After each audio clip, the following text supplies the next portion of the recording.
נאו, הגלגול הראשון של א' זרע כוכבים. חברים אהובים של אור. אתם נשמות במסע אינסופי. ישנן נשמות ילידיות של כדור הארץ, כמו גם זרעי כוכבים מבקרים על כדור הארץ עכשיו. התגשמויות הן טבעיות ומתוכננות לחקור את הדואליות, כאשר מושגת הרחבת התודעה.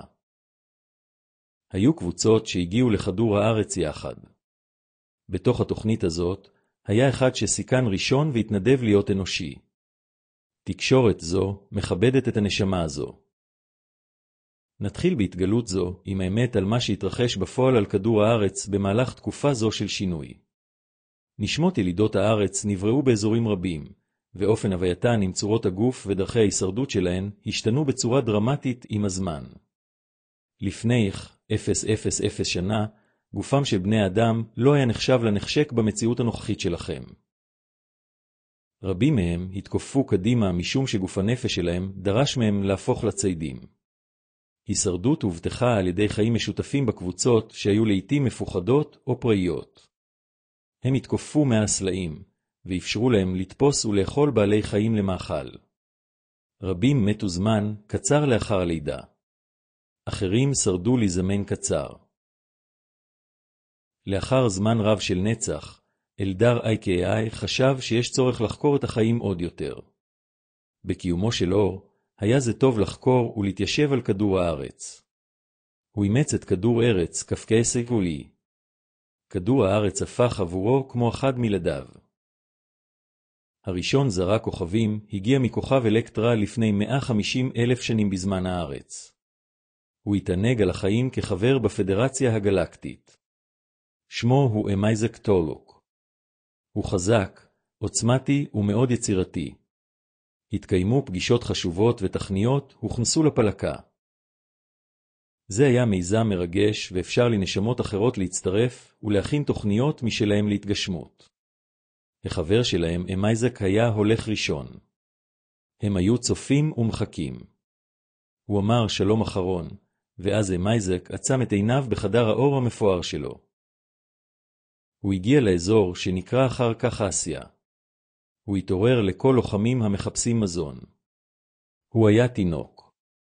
אדם קטן בעולם חדש של קיום. הוא זכר את ביתו, אך בגוף שנברא זה עתה היה חסר אונים. אלדר אייקאי שלח תדרים כדי להרגיע את מחשבתו. הוא הוחזק קרוב על ידי אמו הארצית. הוא שרד והתחזק מיום ליום. כצייד צעיר, הוא היה עירום וחי במערה עם משפחה. הוא מצא נחמה אצל חברה שלו.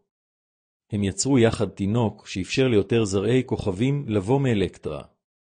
דרך זו של רבייה הציעה את המתנה לרבים אחרים מן הפליאדות כדי להגיע.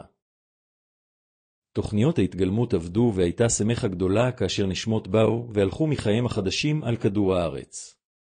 כל ביקור הוביל להבנה חדשה של עומק החיים וכל מה שאפשרי. אלדר אייקאי ביקר בכל הגזעים אלוהים ובהתלהבות החלו ההתגלמויות. הייתה תוכנית במקום שתאפשר מחזורי הוויה כאשר כדור הארץ יזדקק לסיוע בשינויים שהאנושות תביא. הרצון החופשי הגביר את הדואליות והאנושות הרסה רבות מהתוכניות ללא התערבות. השיעורים השתנתה ככל שהדוקטרינות התפשטו בדתות רבות. ללא דוקטרינה, עולמכם מכיר את הסוף ואת ההתחלה של כדור הארץ החדש בתורה. האל שין הוא שדרוג הצפיפות כדי לאפשר לנשמות לשגשג ולחיות באור פעם נוספת. חופש ובחירה יעשו ללא מוות וסבל. אתם הנשמות שחוות את השינוי הגדול. אור ייקח אותך הביתה. ידידך האהוב אמייזק יקבל אותך בכאשר החגיגות מתחילות. אנו נכבד את הנשמה המקודשת הזו, כראשונה זרע כוכבים להתגלם. מסע האור והגילוי לעולם לא יסתיים. אין אי כאמא יהיה. אני אוהב אותך כל כך. נאו